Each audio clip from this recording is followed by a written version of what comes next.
Thank you madam. दोस्तों नमस्कार। मैं डॉक्टर श्याम गुलो फिर से एक बार आपका इस ट्रेनिंग सेशन में स्वागत करता हूं। मैं आशा करता हूं कि आप सभी लोग स्वस्थ हैं और आप अपने साथ अपने परिवार का यानी घर का परिवार और एमसीएल परिवार दोनों का ख्याल रख रहे हैं।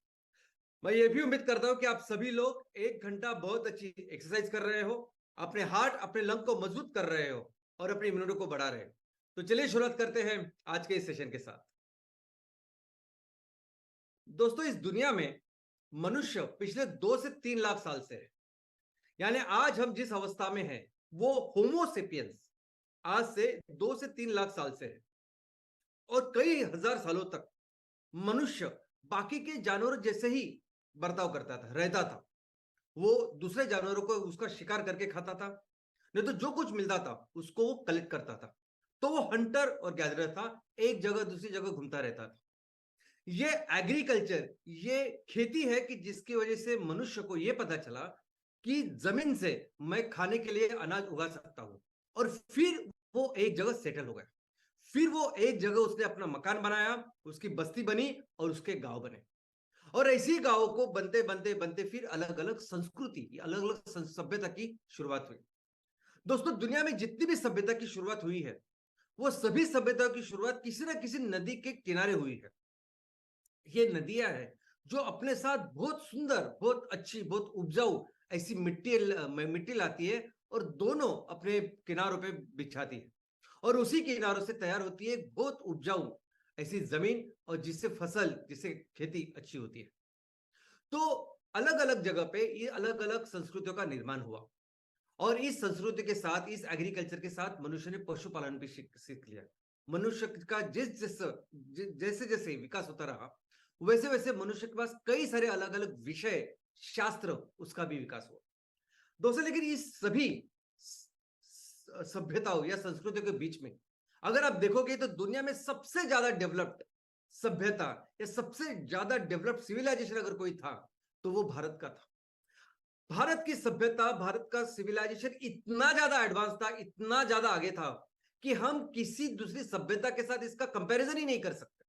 यानी भारत क्या कर रहा था, भारत की संस्कृति क्या कर रही थी, उसके उसी वक्त चीन की संस्कृति या बाकी कोई भी संस्कृति क्या कर रही थी, इसका हम कंपैरिजन ही नहीं कर सकते। इतना ज्यादा डेवलप्ड भारतीय संस्कृति थी। इनफैक्ट हर विषय में, चाहे वो एस्ट्रोनॉमी हो, गणित हो, फिजिक्स हो, केमिस्ट्री हो, चाहे वो आर्किटेक्चर हो, हर चीज में, हर विषय में भारत इतना ज्यादा प्रोग्रेस था।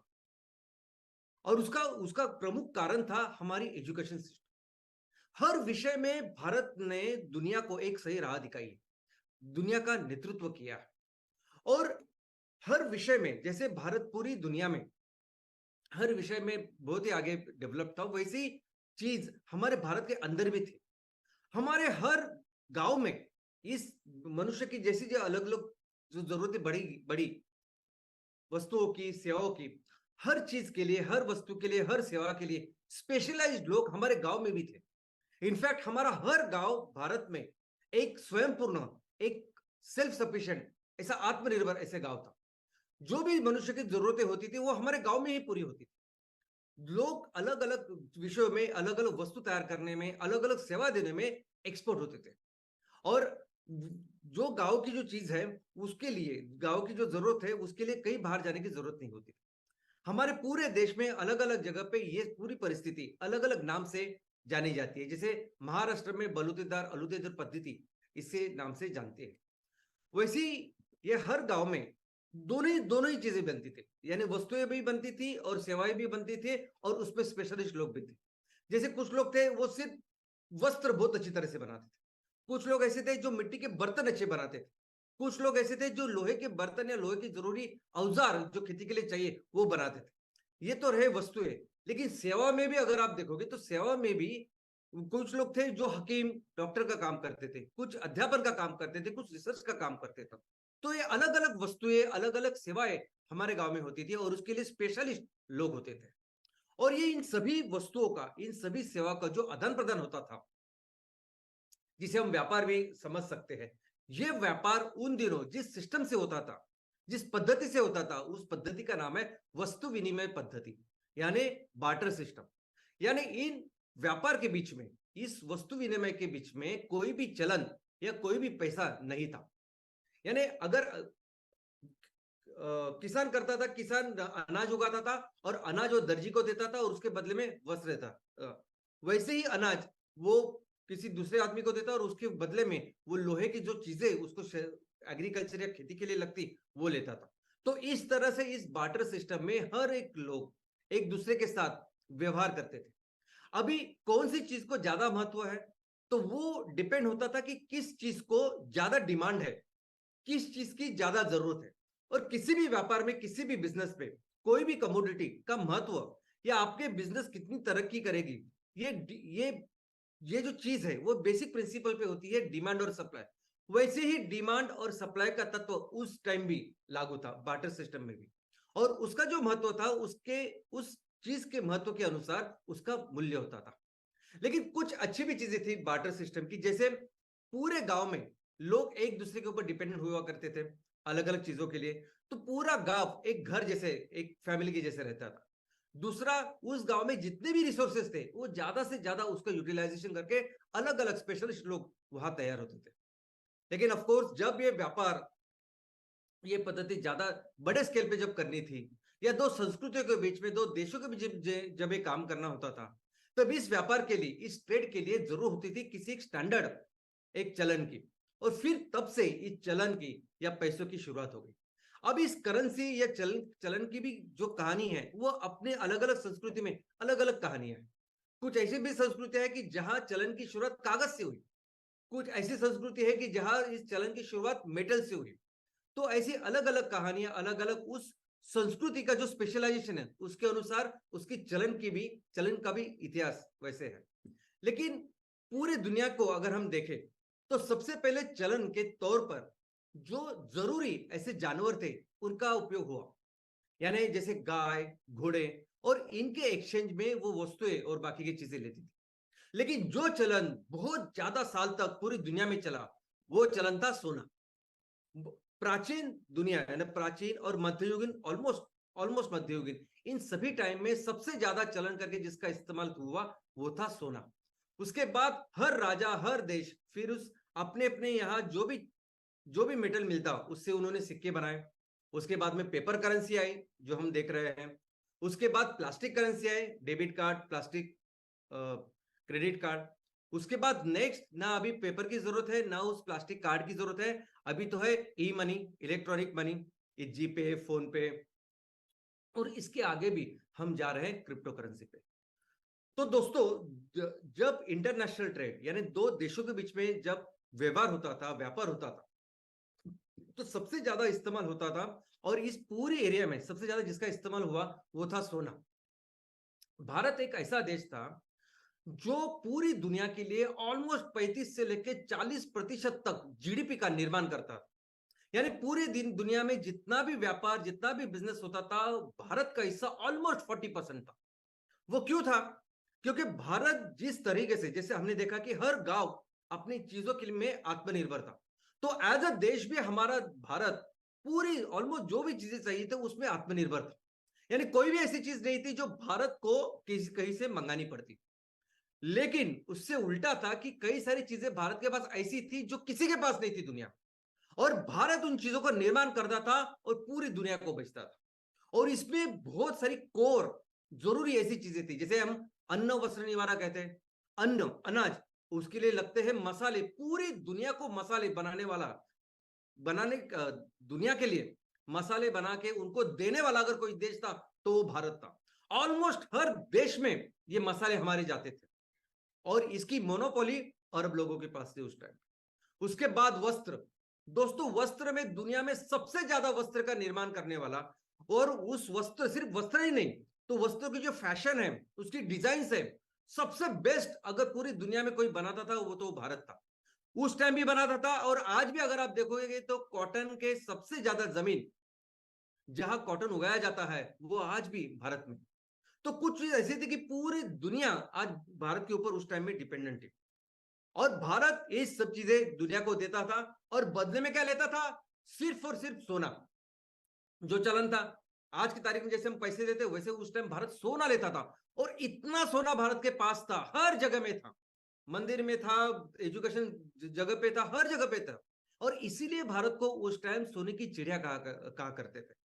दोस्तों, भारत व्यापार कितना बड़ा करता था, अभी इसके साथ मैं और एक आपको रिमाइंड देना चाहता हूं कि भारत, हम बिजनेस में इतने आगे थे, इतने आगे थे कि पूरी दुनिया एक तरफ और भारत एक तरफ।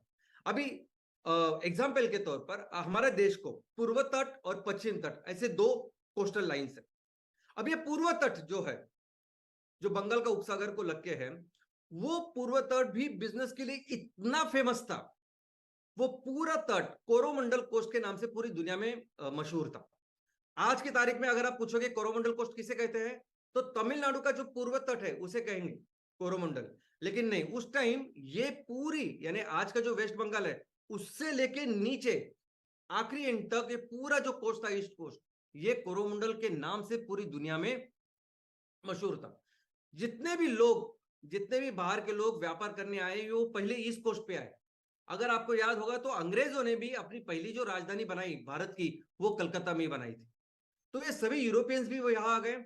इनफैक्ट हमारे लिए जो हम जो प्रोडक्शन, जो माल तैयार करते थे, कमोडिटीज तैयार करते थे, हमारे बड़ा मार्केट करके चीन, जापान, थाईलैंड और ये सभी ईस्ट एशियन देश थे।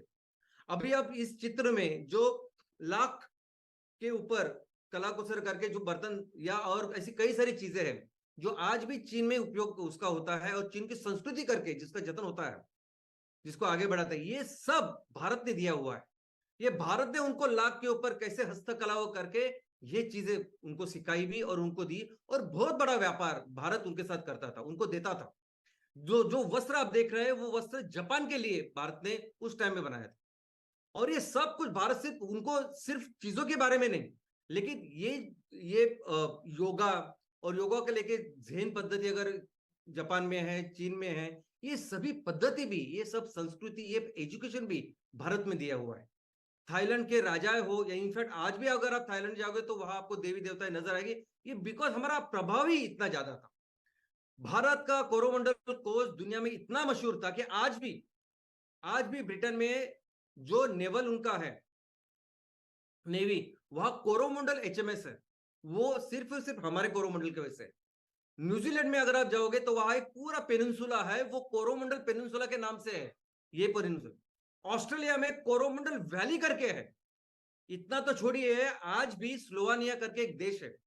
जैसे हम कहते हैं ना, हमारे यहाँ कहावत होती है कि तू खुद को क्या समझ, तू बादशाह है क्या? बादशाह का मतलब यानी तेरे पास बहुत संपत्ति है क्या, तू बहुत अमीर है क्या, इसलिए हम क्या बोलते हैं, तू क्या खुद को बादशाह समझता है?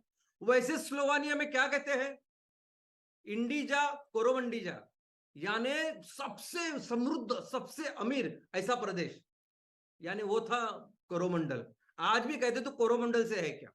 तो इतना, और इस कोरोमंडल के ऊपर कई सारी पोएट्री यूरोप में, बाकी के देशों में लिखी गई थी।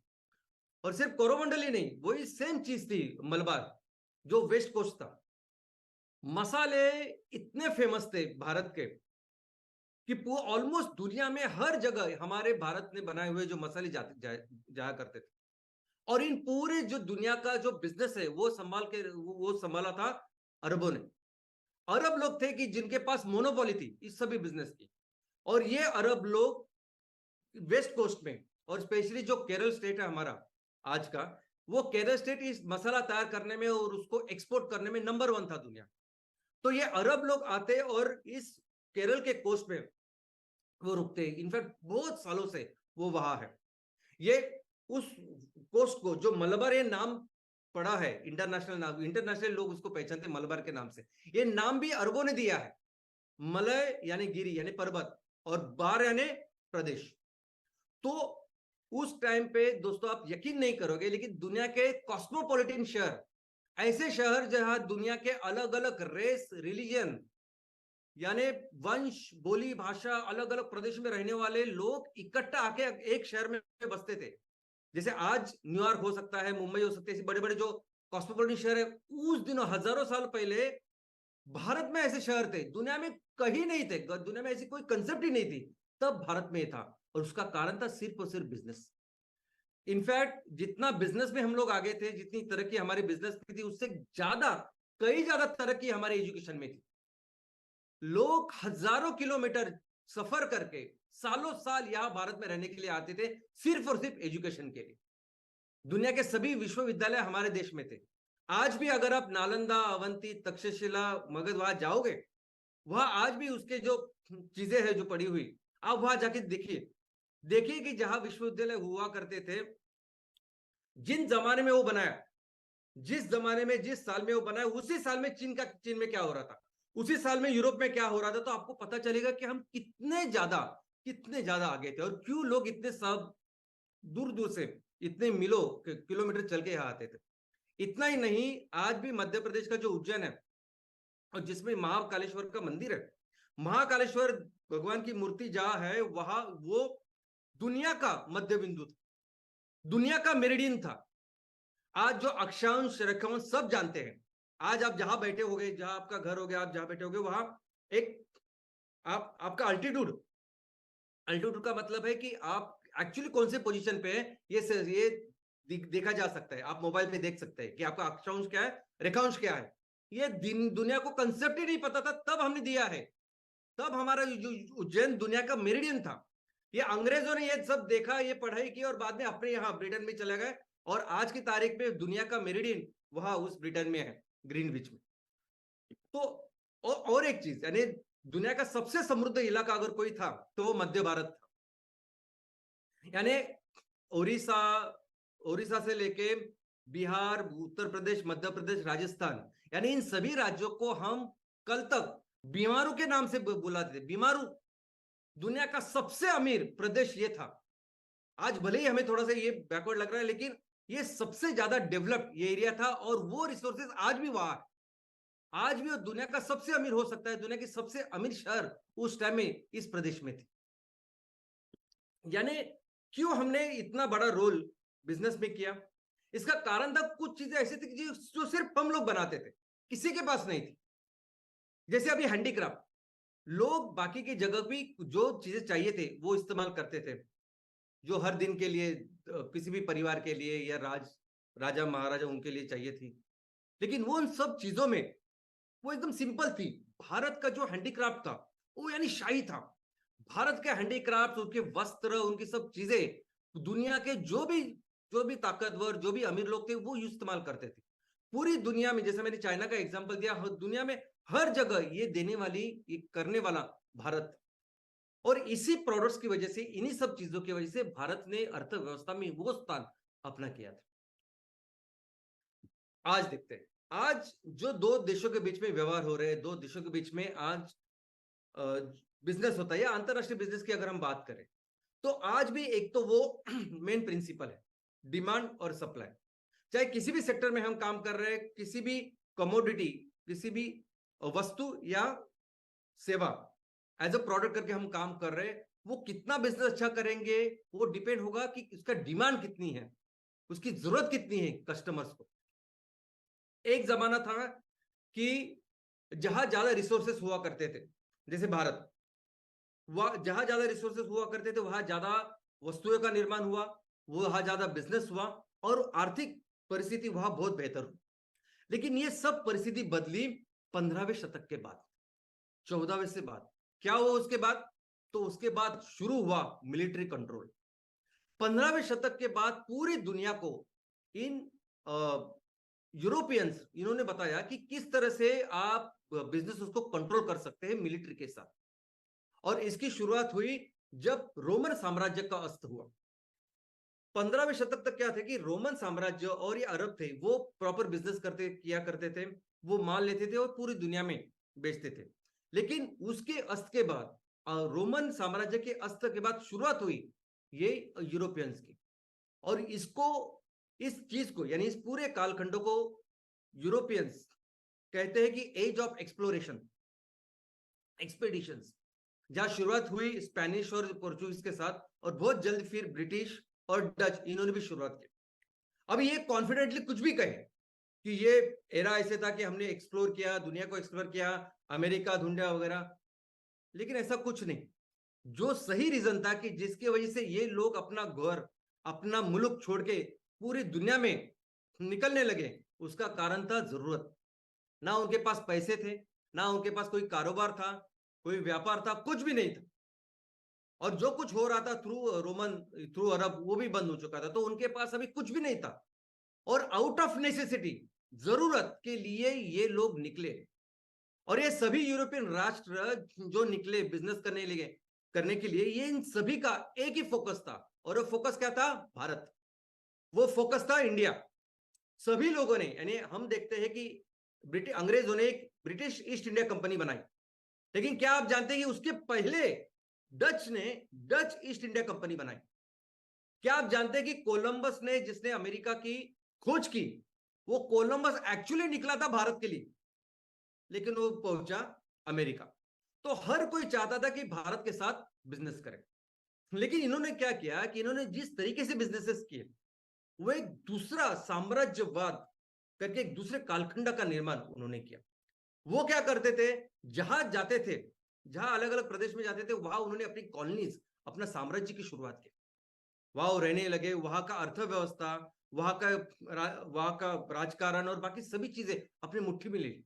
जो भी बिजनेस वहां किया, वो सिर्फ और सिर्फ अपने फायदे के लिए किया, चाहे वो अफ्रीका हो, अमेरिका हो, भारत हो, हर जगह। और ऐसी जगह साम्राज्यवाद की वजह से इन्होंने, इन सभी देशों ने अपना खुद बहुत फायदा किया। और उसमें सबसे ज्यादा काम अगर किसने किया होगा, सबसे ज्यादा ये साम्राज्यवाद, एक कोलोनाइजेशन करके खुद का बहुत मुनाफा, फायदा अगर किसने किया होगा कि कोई देश था, तो वो था ब्रिटेन, वो था ये अंग्रेज। इनफैक्ट एक टाइम ऐसा था कि दुनिया में इतना बड़ा साम्राज्य इन्होंने फैलाया था कि इस इंग्लैंड के बारे में, इस अंग्रेजों के बारे में लोग ये कहते थे, दुनिया ये कहती थी कि इंग्लैंड वो देश है कि जहां सूरज कभी सनसेट नहीं होता, यानी अस्त को नहीं जाता। ऐसा वो दुनिया का ऑलमोस्ट 24% लैंड, यानी दुनिया में जितनी भी जमीन है 24%, इसका मतलब उतने सारे देश इन अंग्रेजों के मुट्ठी में थे। लगभग 23% पॉपुलेशन दुनिया का इनके गुलामी में थी। इनफैक्ट ये सभी जो यूरोपियन थे, इन्होंने पूरी दुनिया में ये जो स्लेव ट्रेड है, स्लेव लेना, यानी निग्रोज और बाकी सब लोगों को लेके उस स्लेव का पूरे दुनिया में जो व्यापार था, इन लोगों ने शुरुआत की। ये जो कालखंड था कि जिसमें इस स्लेव ट्रेड की शुरुआत हुई, और ये इन्होंने सभी देशों ने किया। अंग्रेज आए, अंग्रेजों को ऑलमोस्ट 100 साल पहले पोर्चुगीज आए थे। दोस्तों, हमारे देश की अगर बात करें तो हमारे देश में ये सभी लोग हमारे देश के लिए ही निकले थे। और हमारे देश में भी इन लोगों ने बहुत सारे, ऑलमोस्ट इन सभी 4 देशों ने अपना अपना काम किया। पोर्चुगीज की बात करें तो अंग्रेजों के 100 साल पहले पोर्चुगीज आए थे, और अंग्रेज हमें छोड़ के 1947 में चले गए। लेकिन उसके बाद 1961, दिसंबर 1961 तक पोर्चुगीज यहां थे। गोवा, दीव, दमन, ये उनके पूरे मुट्ठी में था। और उसके बाद दिसंबर 61 में वो निकल गए। आज भी अगर आप देखोगे तो गोवा में कई सारे ऐसे गांव है कि जहां पूरा गांव पोर्चुगीज बोलता है, और वही है फ्रेंच का। हमारे कुछ ऐसी कॉलोनीज है, जैसे ईस्ट कोस्ट पे पौंडीचेरी। पौंडीचेरी एक ऐसा शहर था जो फ्रेंच लोगों ने छोड़ा जनवरी 1962 में। और वहां आधे से ज्यादा लोग स्कूल में फ्रेंच सीखते हैं। तो ये तो परिस्थिति थी। इस तरह से लोगों ने शुरुआत कैसे हुई? शुरुआत ऐसी बिजनेस कैसी हुई कि आपके पास ज्यादा रिसोर्सेज है तो आप बिजनेस कर सकते हो, आप बिजनेस में आगे गए। लेकिन बाद में ऐसा कालखंड आया कि जिस कालखंड में इन लोगों ने फिर मिलिट्री कंट्रोल किया, कॉलोनाइजेशन किया, साम्राज्यवाद बढ़ाया, और हमने देखा कि कैसे अलग अलग देशों में उन्होंने अपना साम्राज्य करके फायदा किया बिजनेस का। लेकिन ये तरीका आज कैसे हो रहा है? आज कैसे लोग बिजनेस को कंट्रोल कर रहे हैं? तो आज तो तरीका और भी आसान हो गया है। पहले क्या होता था? पहले जाना पड़ता था, युद्ध करना पड़ता था, मिलिट्री का उपयोग करना पड़ता था, और ये सब करके उस बिजनेस का कंट्रोल वो पाते थे। अब इनसे बहुत आसान ऐसे तरीका बिजनेस कंट्रोल करने का निकला है पूरी दुनिया में। और वो तरीका क्या है? वो तरीका है इन्वेस्टमेंट, वो तरीका है फंडिंग। यानी आपको उस देश में भी जाने की जरूरत नहीं, आप अपने देश में हो ना, वह अपने देश में रह के वो बिजनेस कंट्रोल कर सकते हैं। क्या करना है आपको? आपको इन्वेस्टमेंट करनी है, आपको फंडिंग करनी है। और किसी भी कंपनी की अगर 51% से ज्यादा या 50% से ज्यादा अगर इक्विटी के आपके पास है, तो आप उसके मालिक बन जाते हो। तो बिजनेस कौन चलाता है? तो वो प्रमोटर। वो बिजनेस चलाता है, वो बढ़ा रहा है, हर दिन जो उसका वर्किंग वो सब देख रहा है, प्रोडक्ट्स वो तैयार कर रहा है, उसके ऊपर रिसर्च डेवलपमेंट कर रहा है, बेहतर से बेहतर प्रोडक्ट तैयार कर रहा है, मार्केटिंग कर रहा है, बेच रहा है, सब कुछ कर रहा है। ये कुछ भी नहीं कर रहा है। ये सब करने के बाद जो पैसा तैयार हो रहा है at the end of the day, वो कहा जा रहा है? तो उन लोगों के पास जिन्होंने इस पे निवेश किया है। इतना ही नहीं, अगर वहां उस देश में जहां इन्होंने ये पैसे डाले हुए और इक्विटी ली है, वहां अगर उस देश के लिए, वहां के लोगों के लिए अगर कुछ करना है तो वो कर नहीं सकते। कौन? वो कंपनी है। उस बोर्ड मीटिंग में, उस बोर्ड में भी सबसे ज्यादा मेंबर्स इन लोग के रहते हैं, जो निवेशक होते हैं। तो वो डिसाइड करेंगे कि क्या जरूरी है, और वो फिर देखते नहीं कि उन लोगों की क्या जरूरत है। तो इस तरीके से आज की तारीख में बिजनेस को कंट्रोल किया जा रहा है। और ये जो स्टार्टअप्स है, ये स्टार्टअप्स तो वो साम्राज्यवाद का एक नया तरीका है। जिस तरीके से अंग्रेजों ने काम किया, पोर्चुगीज, बाकी सभी लोगों ने काम किया, वो सेम तरीका है आज तक। कि स्टार्टअप दिखने में हमारे देश की दिखती है, लेकिन अल्टीमेटली पूरा फायदा उनको मिलता है। दूसरा तरीका बिजनेसेस को कंट्रोल करने का, वो है टेक्नोलॉजी। ये सभी लोग पूरा फोकस अगर किस में करते होंगे तो वो है टेक्नोलॉजी। किस तरह से टेक्नोलॉजी डेवलप करें, और पूरा ध्यान टेक्नोलॉजी के ऊपर करने के बाद आज आप देख सकते हो कि सिर्फ और सिर्फ टेक्नोलॉजी की वजह से वो कैसे पूरी दुनिया की बिजनेसेस को कंट्रोल कर रहा है।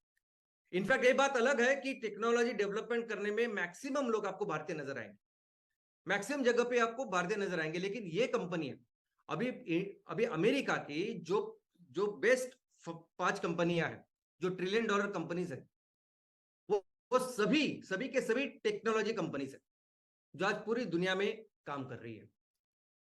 और इस पूरे सिस्टम में, इस पूरे परिस्थिति में भारत में जो बिजनेसेस हो रहे हैं, उसका इकोसिस्टम अगर हम इसकी पढ़ाई करेंगे, तो हमारे यहाँ एक अच्छे प्रमोटर्स है जो जो मेहनत करते हैं, सब कुछ करते हैं। लेकिन अल्टीमेटली ये सब होने के बावजूद, यानी टैलेंट भी है, रिसोर्सेस है, ये सब होने के बावजूद भी उतना फायदा हमारे यहाँ नहीं हो रहा है, हमारे लोगों को, हमारे किसानों को नहीं हो रहा है। और इसका कारण यही है, ये फंडिंग, ये इन्वेस्टमेंट। क्योंकि मैं क्यों ये कहता हूं कि इसका फायदा नहीं हो रहा है, क्योंकि हमारा जीडीपी नहीं बढ़ रहा है जितना बढ़ना चाहिए। आज भी हमारा जीडीपी 3.5% से लेकर 4% से कम है, जो बहुत कम है। जितना जितना कंट्रीब्यूट हम कर सकते हैं, जितने रिसोर्सेस हमारे पास, उसके कंपैरिजन में बहुत कम है। आज भी अगर हम देखेंगे तो पर कैपिटा, प्रति व्यक्ति जो इनकम है भारत का, वो कितना पीछे है। यानी 2022 की जो फिगर है उसमें 189 की जो टोटल नंबर्स है देश के, उसमें से हमारा रैंक 141 है। 141 वाला हमारा रैंक, यानी दुनिया का जो एवरेज है वो हमसे 6 गुना है। और यही दर्शाता है कि वो नहीं उपयोग हो रहा है हमारे इस रिसोर्सेस का। लेकिन यही चीज अगर रिसोर्सेस से आप कंपैरिजन करें, एक तो हुआ इकोनॉमी के बारे में, लेकिन रिसोर्सेस के बारे में कंपेयर करिए ना आप। हमारे देश में जितने रिसोर्सेस है, वो किसी भी देश के साथ आप कंपेयर कीजिए। आपको लगता है कि अमेरिका की बड़ी इकोनॉमी है, उनके साथ कंपेयर कीजिए, यूरोप है, चीन है, यानी इनके पास कुछ भी नहीं है जो भारत के पास है। आपको अगर देखना है तो ये जो अमेरिका, यूरोप, चीन, हर जगह आप जाके आइए, घूम के आइए, पर्यटन के लिए जाइए आप, वो सब देख के आए, और बाद में भारत में आने के बाद आपको पता चलेगा कि भारत में कितनी सारी चीजें जो उनके पास है ही नहीं। तो रिसोर्सेज जो हमारे पास है वो जबरदस्त है।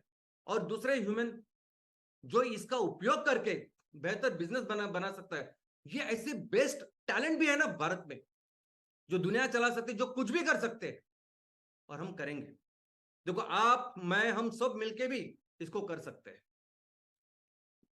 आज भी डिमांड और सप्लाई, यही वो चीज है जो कई सारी चीजों में, बिजनेसेस में काम करती है। इनफैक्ट जो कोर बिजनेसेस होते हैं, जो कोर चीजें होती है, देखो, एक तो है जिसकी आवश्यकता हो या ना हो, आपके ऊपर डिपेंड है कि आपकी क्या कैपेसिटी। और कुछ चीजें ऐसी है कि जो हर एक को लगती है, अत्यावश्यक होती है। और अत्यावश्यक चीजों के लिए जो बिजनेस है, वो हमेशा आपका चलता रहता है, वो हमेशा चलता रहेगा। तो कुछ अत्यावश्यक चीजें हैं जिनके बिजनेस, जो अत्यावश्यक चीजें हैं जो लोगों को लगती है, जो परिवार को लगती है, किसी व्यक्ति को लगती है, वो बिजनेसेस होते हैं। लेकिन अंतरराष्ट्रीय लेवल पे कुछ ऐसी चीजें जो देश को लगती है, और वो सबसे इंपॉर्टेंट चीज अगर अंतरराष्ट्रीय लेवल पे, ग्लोबल लेवल पे अगर कोई है, तो वह ईंधन और ऊर्जा। दुनिया में आयात निर्यात से लेके किसी भी देश की इकोनॉमी जिसके ऊपर सबसे ज्यादा आज डिपेंडेंट है, वो है ईंधन और ऊर्जा। हर देश चाहता है कि वो ईंधन और ऊर्जा में सेल्फ सफिशिएंट बने, आत्मनिर्भर बने, क्योंकि पूरी इकोनॉमी इसके ऊपर है। आज तक पूरी दुनिया में जितने भी युद्ध हुए हैं, जितने भी अंतरराष्ट्रीय युद्ध हुए, वो सिर्फ और सिर्फ इसकी वजह से हुए, इंक्लूडिंग वर्ल्ड वॉर्स। यहां तक कि ईरान, इराक और आज का भी, आज के भी रशिया यूक्रेन का जो भी युद्ध चल रहा है, वो सिर्फ और सिर्फ इस ऑयल और गैस के लिए, ईंधन और ऊर्जा के लिए। जो भी नेचुरल गैस रशिया यूरोप को सप्लाई कर रहा है, वो जा रहा है इस यूक्रेन से। और रशिया को टोटल कंट्रोल चाहिए इस यूक्रेन के ऊपर, ताकि वो अपना ऑयल एंड गैस, ये अपने ईंधन और ऊर्जा का बिजनेस अच्छी तरह से कर पाए। और क्यों नहीं कोई यूक्रेन का साथ दे रहा है? क्योंकि अगर कोई भी यूरोपियन राष्ट्र उसने अगर यूक्रेन का साथ दिया, तो उसकी रोजी, उसका ईंधन बंद हो जाएगा रशिया के कंट्रोल में। ये अमेरिका क्यों हर जगह, ईरान इराक हो या बाकी कहीं जाता है और अपना इंटरफेरेंस करता है? अमेरिका वही जाता है। अभी अमेरिका की भी अगर आप हिस्ट्री देखोगे, तो अमेरिका वही जाके इंटरफेरेंस करता है जहां ईंधन और ऊर्जा होती है। तो ये एक ए सेक्टर है जो पूरी दुनिया को आज आज भी कंट्रोल कर रहा है और हमेशा कंट्रोल करता है। और दूसरी है टेक्नोलॉजी, जिसके थ्रू देश दूसरे को कंट्रोल कर रहा है। और हम देख रहे हैं कि जापान एक ऐसा देश है कि छोटे होने के बावजूद वो इतना बड़ा व्यापार, इतना बड़ा बिजनेस, जीडीपी का निर्माण कर रहा है ओनली बिकॉज ऑफ टेक्नोलॉजी। हमारे देश में भी देखिए ना, टोयोटा, सुजुकी, सोनी, होंडा, ये सब जापानीज है। इसके बावजूद कि हमें लगता है कि हमारे देश का जीडीपी कम है, टेक्नोलॉजी पे हम लोग डिपेंडेंट है, ऐसा सब कुछ हो रहा है, इसके बावजूद मैं कहता हूं कि भारत दुनिया की सबसे बड़ी अर्थव्यवस्था बनने वाला है। इसके बावजूद मैं कहता हूं कि हम मिलकर भारत को दुनिया की सबसे बड़ी अर्थव्यवस्था बनाएंगे। कैसे? देखते हैं। सबसे पहले हम जिस सेक्टर में, जिस विषय में काम कर रहे हैं ना, ये कंपलसरी है। ये प्रोडक्ट जो है, डिमांड सप्लाई के सिर्फ इतना तत्व नहीं, ये कंपलसरी है, अत्यावश्यक है। इनफैक्ट अभी ये टाइम है कि इसकी सबसे ज्यादा जरूरत है, क्योंकि आज एक बहुत भयानक संकट का सामना पूरी दुनिया कर रही है, और वो है क्लाइमेट चेंज। दोस्तों, हमने सबने 2 साल तक कोरोना देखा, कोरोना का पैंडेमिक देखा। जिस कोरोना पैंडेमिक में जिसको इन्फेक्शन होता है, उसमें से 97% लोग बचते, 3% लोग मर रहे थे उस टाइम। और लोग राह देख रहे थे कि कब वैक्सीन आएगा, कब वैक्सीन आएगा, कब हमारी जान छूटेगी। उससे 1 लाख गुना बड़ा संकट ये क्लाइमेट चेंज का है। इसमें इन्फेक्शन कुछ नहीं दोस्तों, पूरी सृष्टि इसमें तबाह हो रही है। आज हर दिन 150 से लेके 200 स्पेसीज हमेशा के लिए ये धरती छोड़ के लिए लुप्त हो रहे हैं इस क्लाइमेट चेंज की वजह से। और अगर इसको सेव करना है, इसको बचाना है दुनिया को, तो सिर्फ एक ही सॉल्यूशन है, वो बायोफ्यूल। बाकी कोई सॉल्यूशन ही नहीं है। ये सोलर, ये ईवी सब टाइम पास है, ये बिल्कुल सस्टेनेबल नहीं है। हाइड्रोजन के ऊपर भी अगर काम करें तो ये बिल्कुल सस्टेनेबल नहीं है। सस्टेनेबल सिर्फ वो है जो कुदरत इतने सालों से करती आ रही है, और जो कुदरत कर रही है, और वो है बायोफ्यूल। ये जो हम काम कर रहे हैं, ये बिजनेस हम कर रहे हैं ना, ये वैक्सीन है दुनिया को बचाने का।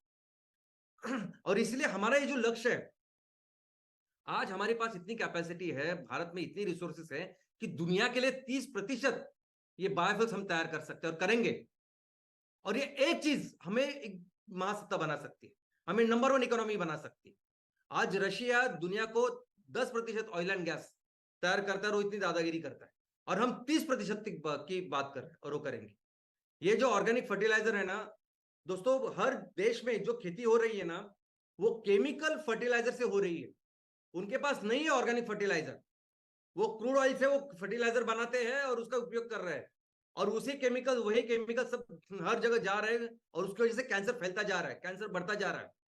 और इसको अगर रुकाना है तो एक कंपलसरी केमिकल फर्टिलाइजर को रिप्लेस करना होगा ऑर्गेनिक फर्टिलाइजर के साथ। लेकिन उनके पास उत्पत्ति ही नहीं है, नहीं होता उनके यहाँ उतना प्रोडक्शन जो भारत के यहाँ हो सकता है। और करेंगे हम, तैयार करेंगे और उनको बेचेंगे। और ये जो एम कैफे है, वो एक्चुअली वैक्सीन जैसे काम करेगा इस कैंसर के लिए। ये भी हम जो एमएसपी की बात कर रहे हैं, सस्टेनेबल प्रोडक्ट्स की बात, ये भी बहुत जरूरी है। क्योंकि हर कोई जो प्रदूषण हो रहा है ना, जो मिट्टी का हो, पानी का हो, हवा का हो, सब हो रहा है इसकी वजह से कि जो कुछ चीजें आज हम लोग इस्तेमाल कर रहे हैं, सबके लिए रॉ मटेरियल आ रहा है उस क्रूड ऑयल से। आपको अंदाजा नहीं, लेकिन क्रूड ऑयल फ्यूल के लिए जितना इस्तेमाल होता है, उससे ज्यादा ही आज की तारीख में इस्तेमाल हो रहा है बाकी की चीजों के लिए। और यही चीजें फिर आज पूरा कचरा बन के पूरे पर्यावरण को खराब कर रही है। और इसलिए जरूरी है हमें अपने तहसील से लेके पूरी दुनिया को ये सस्टेनेबल प्रोडक्ट्स देने की। क्योंकि क्योंकि यही है चीज जो अपनी पर्यावरण की रक्षा करेगी। और मिलके जो हम काम कर रहे हैं ना अभी, और जिस काम में भारत का सबसे बड़ा एडवांटेज है, वो काम ही दुनिया को, इस इकोसिस्टम को बचाने वाला है, पर्यावरण को बचाने वाला है। लेकिन हमें ये काम करते समय हमें इतिहास से सीखना पड़ेगा। कुछ चीजें बहुत इंपॉर्टेंट सीखनी पड़ेगी। नंबर 1 सबसे जरूरी क्या सीखनी पड़ेगी? कौन सी वो चीज है जिससे गुलामी फिर से आ सकती है?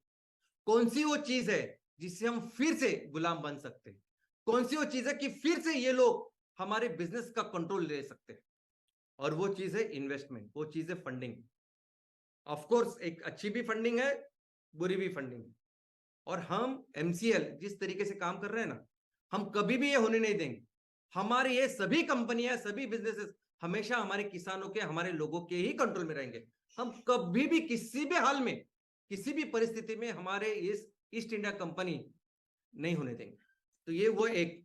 दूसरी आई टेक्नोलॉजी। अभी टेक्नोलॉजी के ऊपर भी हमारा डिपेंडेंस है। अभी आप देख रहे हैं ना कि जब टीवी आया तो पूरी दुनिया को टीवी को क्या कहा पूरी दुनिया ने? Idiot box. टीवी के सामने आप बैठे हो, आपका शरीर काम नहीं करता, आपका दिमाग काम नहीं करता। और उस टाइम में कहा कि जब टीवी के सामने कुछ नहीं होता था, टीवी पे ऊपर ज्यादा कुछ नहीं होता था। और अगर टीवी को आप इडियट बॉक्स बोल रहे हैं तो मोबाइल को क्या कहेंगे? आज हमारे लोगों के, बच्चों के, युवाओं के पूरा ब्रेन उसमें जा रहा है। ऐसा एक भी समय नहीं कि वो मोबाइल से बिना रह ही नहीं सकते। आज जैसी परिस्थिति है।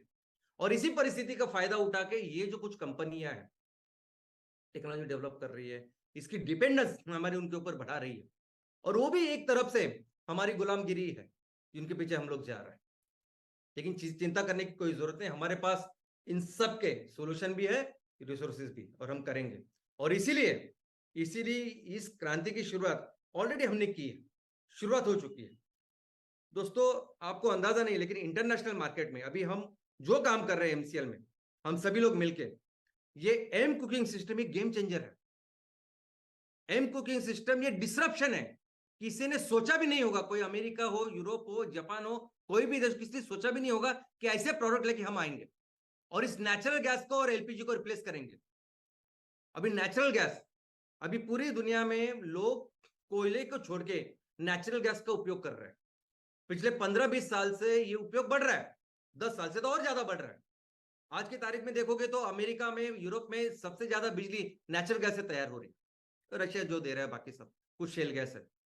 अभी आपको अंदाजा ही नहीं कि नेचुरल गैस में जो मीथेन है वो कितना बड़ा दुश्मन पूरी दुनिया का बन चुका है।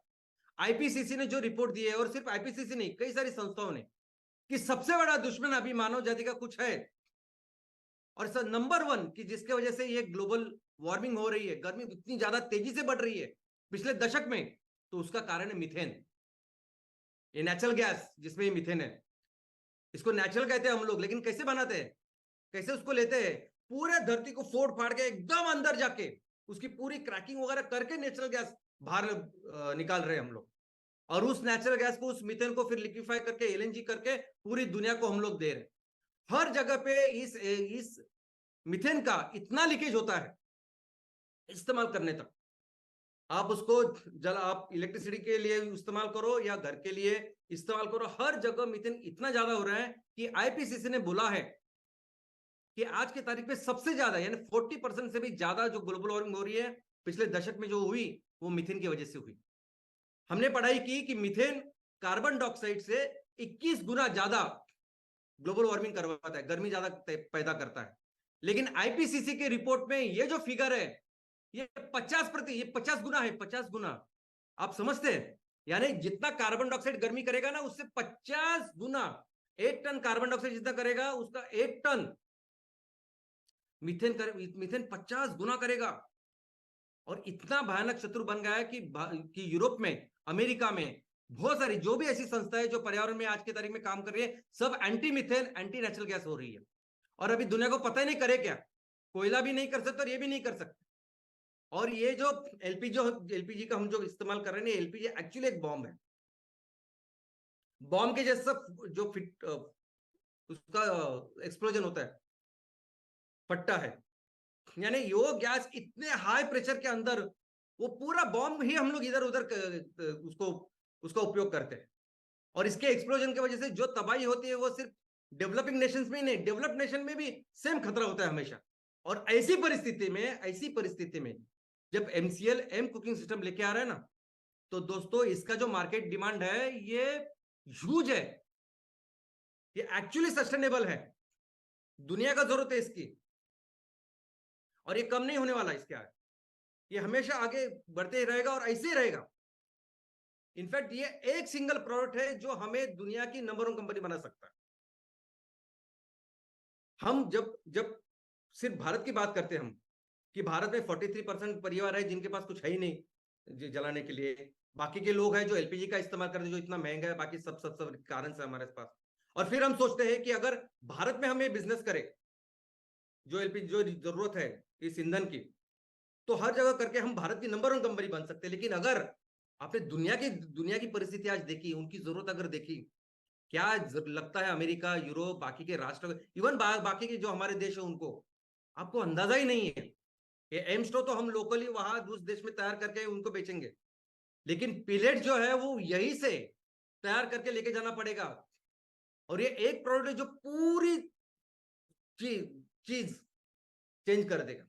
लेकिन इसके साथ जब कोल की बात आते हैं, जब एम पिलेट और एम कोल जब साथ में आएंगे ना दोस्तों, तो आज दुनिया की जो नंबर 1 कंपनी है ना, दुनिया की सबसे बड़ी कंपनी, उससे कम से कम 3 गुना बड़ी कंपनी हम लोग बनाएंगे, कम से कम 3 गुना। इतनी जरूरत पूरी दुनिया में। और टेक्नोलॉजी की बात करते हैं, अभी टेक्नोलॉजी के लिए आपको आपको पता है कि इस साल जनवरी 26 को हमें पहले 12 प्रोजेक्ट करने थे, और वो एमकोल ब्रिकेट के करने थे। और इसलिए भारत में जितने भी वेंडर्स है जो ब्रिकेट तैयार करने की मशीन बेचते थे, सबको हमने अक्टूबर एंड तक 80% पैसा दिया कि आप हमें दे, हमें प्रोजेक्ट से चालू करने का। 80% पैसे दिए थे और 12 मशीन के लिए सिर्फ दिए थे। और इन्होंने उसके बाद ही अगले 4, 5, 6 महीने में ये दिए हम।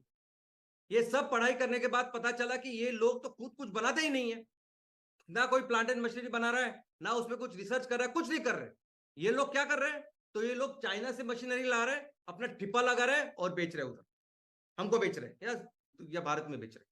और मैं सिर्फ ब्रिकेट की बात क्यों करूं, बाकी के हर सेक्टर में ऐसा हो रहा है ना। हर सेक्टर में हम चाइना से वस्तु कमोडिटी लाते हैं, अपना सिक्का लगाते हैं और सिर्फ बेचने का काम हम करते हैं, बाकी कुछ नहीं। यानी अगर हम लोग सोलार में भी देखेंगे तो सोलार में इतना बड़ा काम हम कर रहे हैं रिन्यूएबल एनर्जी में, लेकिन जितना भी सोलर पैनल लगाते 90% से ज्यादा हम चाइना से लेके आ रहे हैं। तो ये हमारा काम। लेकिन हमने जब काम किया इसके ऊपर, पढ़ाई की, काम रिसर्च किया, तो पता चला कि चाइना भी इसमें रिसर्च एंड टेक्नोलॉजी में नहीं। रिसर्च कौन करता है, तो रिसर्च सेउल में हो रहा है, साउथ कोरिया में हो रहा है, और उसका कॉपी करके चाइना माल बना रहा है और इक्विपमेंट बना रहा है और बेच रहा है। लेकिन पूरी दुनिया में जो टेक्नोलॉजी है कि जिससे ब्रिकेट बन रहे हैं, पूरी दुनिया में जो टेक्नोलॉजी जिसमें पिलेट बन रहे हैं, वो किसके ऊपर आधारित है, वो आधारित है सिर्फ और सिर्फ ड्राई बायोमास के ऊपर, वुड के ऊपर, कि वुड का अगर बायोमास मिलता है तो उससे पिलेट बनाओ, उससे ब्रिकेट बनाओ और जलाओ। चाहे वो अमेरिका हो, ऑस्ट्रेलिया हो, जर्मनी हो, एक तो वो बायोमास, नहीं तो खेती के बाद जो बचता है वो ड्राई बायोमास। पूरी दुनिया में ना कोई देश है, ना कोई ऑर्गेनाइजेशन है जिसको जो सिस्टमैटिकली रॉ मटेरियल तैयार कर रहा है और उससे ये पिलेट्स, ये ब्रिकेट्स तैयार कर, कोई भी नहीं है, ना किसी के पास टेक्नोलॉजी है। और इसीलिए हमारे साइंटिस्ट, हमारी जो टीम है साइंटिस्ट लोगों ने, उन्होंने पिछले कुछ महीनों से अथक मेहनत करके अपनी 100% इंडिजिनस ऐसी टेक्नोलॉजी तैयार की है जो आपके पास आएगी, जो 100% हमारी इस नेपियर गैस के ऊपर काम करेगी और पहली बार ऐसा करेगी। अभी हमारे किसी एक व्यक्ति या किसी संस्था, किसी की हमें अभी जरूरत है, इस लेवल पर आ चुके हैं हम लोग। एमसीएल की खुद की 2 बड़ी R&D फैसिलिटीज है, उसके अलावा कई सारे ऐसी लोकेशन है कि जहां हम आउटसोर्सिंग कर रहे हैं हमारे चीजों के। और मैं बहुत गर्व के साथ, फक्र के साथ कह सकता हूं कि अभी 100% टेक्नोलॉजी में हम सेल्फ सफिशिएंट है, आत्मनिर्भर है। और इतना ही नहीं, अभी एक फैसिलिटी हमने शुरू की है कि जिससे प्लांट एंड मशीनरी शुरू हो रही है। अभी ये जो एम पिलेट की प्लांट एंड मशीनरी है, जिस फैसिलिटी से हमारी शुरुआत होगी, उस फैसिलिटी से हर महीने 20 यूनिट तैयार होंगे। यानी हर महीने 20 अलग अलग लोकेशन पे फैक्ट्री लगेगी, ऐसी अपने हमारी कैपेसिटी। और उसके ही अनुसार फिर हमने एक शेड्यूल तैयार किया है, जो शेड्यूल आपके साथ शेयर किया है कि कैसे जून तक हम 135 फैक्ट्रियां पूरी करेंगे, लोकेशन पूरे करेंगे। लेकिन दोस्तों, अभी 2 दिन पहले ही आपने मुझे एक बड़ी जिम्मेदारी दी सबने, और तो फिर मुझे काम भी वैसे ही जिम्मेदारी के साथ और बेहतर करना है। और इसीलिए हम और 4 फैसिलिटीज इसमें ऐड करने वाले। हम कोशिश करेंगे कि दिसंबर एंड तक हम ये और 4 लोकेशन आइडेंटिफाई करें, फाइनल करें। आगे के 60 से 75 दिन हमें लगेंगे बाकी के उसका इंफ्रास्ट्रक्चर, अंदर की चीजें तैयार करने के लिए। तो हम कोशिश कर रहे हैं कि आने वाले जो आर्थिक सालों में पहले महीने से, अभी इस पे कंप्लायंसेस बाकी कुछ चीजें है जो है वो देखनी पड़ेगी, वो हम आपको बोलेंगे, ऑफकोर्स इन्फॉर्म करेंगे टाइम टू टाइम। लेकिन हम कोशिश करेंगे पहले नए आर्थिक साल से शुरुआत हो जाए, ताकि टोटल 5 फैसिलिटीज हो, और इस 5 फैसिलिटीज में टोटल 100 इतने प्लांट एंड मशीनरी हर महीने निकले, ताकि हर महीने 100 फैक्ट्रियां 100 अलग अलग लोकेशन पे लगे। दुनिया को अंदाजा ही नहीं है हम क्या कर रहे हैं, कोई सोच भी नहीं सकता कि हम क्या कर रहे हैं। दोस्तों, ये जो पेस है, ये जो स्पीड है, ये जो स्केल है काम का, ये किसी इसने कभी भी सोचा नहीं किसी ने बायोफ्यूल में। आज आपकी हर फैक्ट्री की जो आउटपुट कैपेसिटी है, इंस्टॉल कैपेसिटी, वो 10,800 टन है साल की। एक फैक्ट्री साल में 10,800 टन इतना बायोफ्यूल, इतना एमकोल एमपिलेट तैयार कर सकते हैं, इसी कैपेसिटी है। अभी जब 100 फैक्ट्रियां हर महीने लगाएंगे, इसका मतलब हर महीने 10,80,000 टन साल का इतना तैयार करने वाली फैक्ट्री की शुरुआत करेगी एमसीएल। 10,60,000 टन हर महीने हम लोग ऐड करेंगे। लेकिन अगर इसको मिलियन में कन्वर्ट करते हैं तो आपको ग्लोबल पता चलेगा। मिलियन में अगर कन्वर्ट करें तो ये बनता है 1.08 मिलियन टन। 1.08 मिलियन टन हर महीने हम तैयार करेंगे, ये बहुत बड़ी फिगर है। और आज 135 फैक्ट्रियां और हमारी जो 20 फैक्ट्रियां, ये सब मिलकर भी हम लोग कितना तैयार करने वाले, कितनी हमारी कैपेसिटी होने वाली है, 1.6 मिलियन टन। लेकिन आपको पता है कि दुनिया को क्या चाहिए, कितना चाहिए? आज दुनिया की जरूरत है 8,000 से लेके 8,500 मिलियन टन साल के। 8,000 से लेके 8,500 मिलियन टन साल के हमारा लक्ष्य है। और जो भारत की कैपेसिटी है उसके अनुसार हम दुनिया के लिए 3,000 मिलियन टन इतना एमकोल बनाने वाले और दुनिया को सप्लाई करने वाले। कितने? 3,000 मिलियन टन। और मैं बोल रहा हूं कि हर महीने 1.08 यानी 1 मिलियन टन से ज्यादा।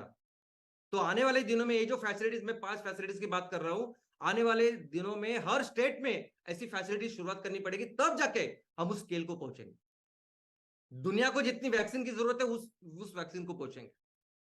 लेकिन मोमेंट हमने नेचुरल गैस को एक अल्टरनेटिव दिया, मोमेंट हमने कोल को अल्टरनेटिव दिया, तो पूरी दुनिया का जो डिमांड है वो 8,000 से निकल के 15,000 16,000 मिलियन टन होने वाला है। और हमें अपनी कैपेसिटी बनाने के लिए, बढ़ाने के लिए, फिर हमें हमारे आजू बाजू के जो देश है वहां जाना पड़ेगा, वहां जाएंगे, करेंगे। हमारे देश में जैसे एग्रो क्लाइमेटिक कंडीशन है, वैसे हमारे आजू बाजू के देश में, श्रीलंका में है, पाकिस्तान में है, बांग्लादेश में है, वहां जाके भी करेंगे ना बिजनेस।